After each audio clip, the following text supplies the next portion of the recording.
училиште од еден стар разрушен објект стана, или здравје очекуваме за некој месец да стане првиот регионален центар за рехабилитација или ресоциализација на децата кои победиле рак.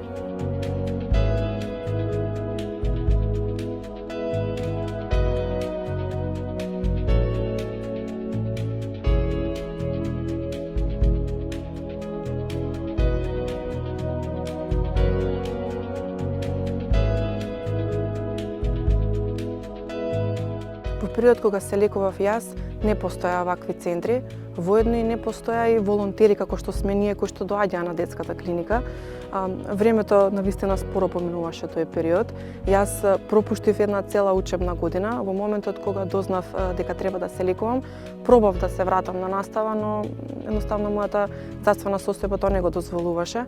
Во тој период изгубив и контакт со моите пријатели и соученици и стекнав нови пријатели во болница.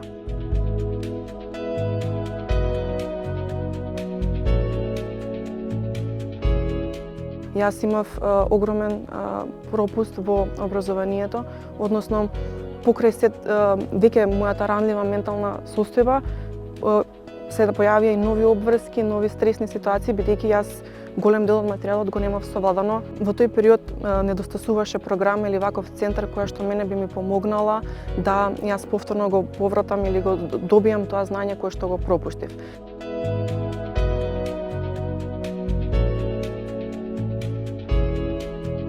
Фативме дека после лекувањето децата се препуштени сами на себе. Поточно родителите талкаат и не знаат што да прават. Детето е излекувано и што потоа. Постои еден голем програм кој го работат во земјите во Европската унија, кој се вика follow-up, или тоа е следење на децата кога ќе завршат со терапијата. Свативме низ разговори дека е многу неопходно да се отвори објект во кој тие деца ќе може да добијат помош или поддршка за сите нивни предизвици.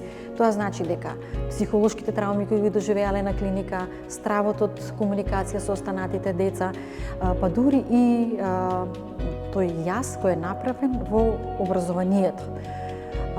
Сметавме дека еден ваков центар ќе биде една нова шанса за нивниот живот и со задоволство ние се приклучуваме и ќе помогнеме во тој дел.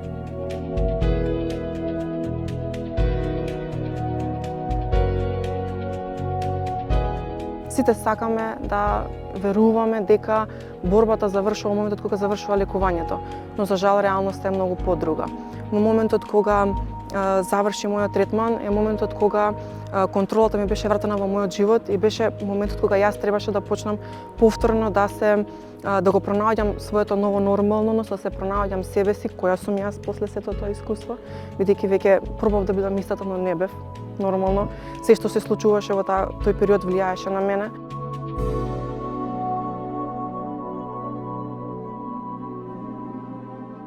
Овој центар, каде што сите се исти, сите поминале низ слично искуство, ќе им докаже дека навистина тие деца не се сами и дека некои работи, некои проблеми или стравови кои што ги имаат, некој како јас кој што ќе биде активно вклучен во ова, го поминал тоа и знае како да им помогне на тие деца. Тие стравови се реални, но може да се надминат. Многу е полесно кога имаш некој кој што го изодел тој пат или па некој кој што во моментот го оди да ти помогне и на тебе.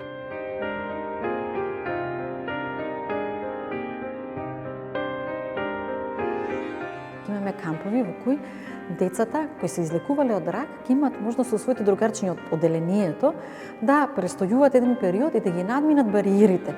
Тоест, оние незнаења што значи канцерот, како се лекува, како треба детето да го дочекаат во нивното одделение, како детето кој се излекувало полесно ќе се врати во средината во која искочил.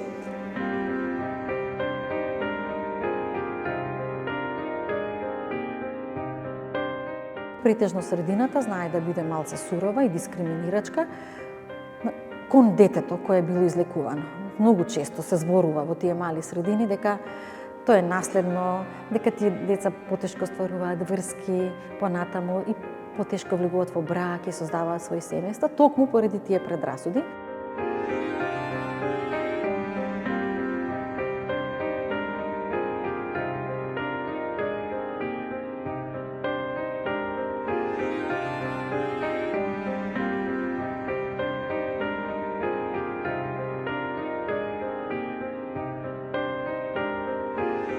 Не знам точно кога последното дете или кога последното основче го напуштило овој објект, но знам со сигурност дека сега имаме чест некои нови деца да дојдат и некој нов џагор да се слушне.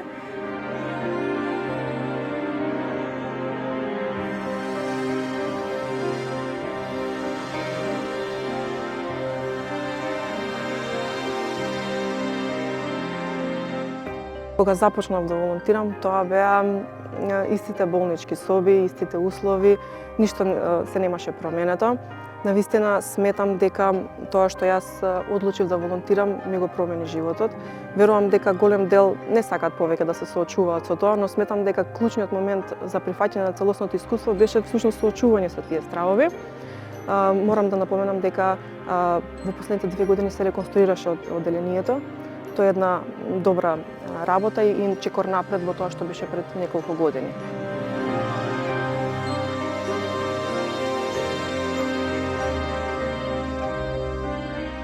Со голема љубопитност поминуваат покрај оградата и ќе знаат да довикнат браво, така треба, се радуваме, кога ќе дојдат првите деца. Тоа ни дава уште поголем мотив овој центар да работи така како што сме наумиле. Значи, единствено да носи бенефит за децата кои биле болни од канцер. И има една убава символика. Овој објект бил напуштен и почнал некако да умира, го фатила една сериозна болест на времето, на завод на времето, но израсна во нов, во прекрасен објект. Има тука една убава символика. Децата кои се лекувале, ќе имаат можност да му дадат нов живот на овој објект. Значи, се родиле по 2 пати. И ова училиште и децата.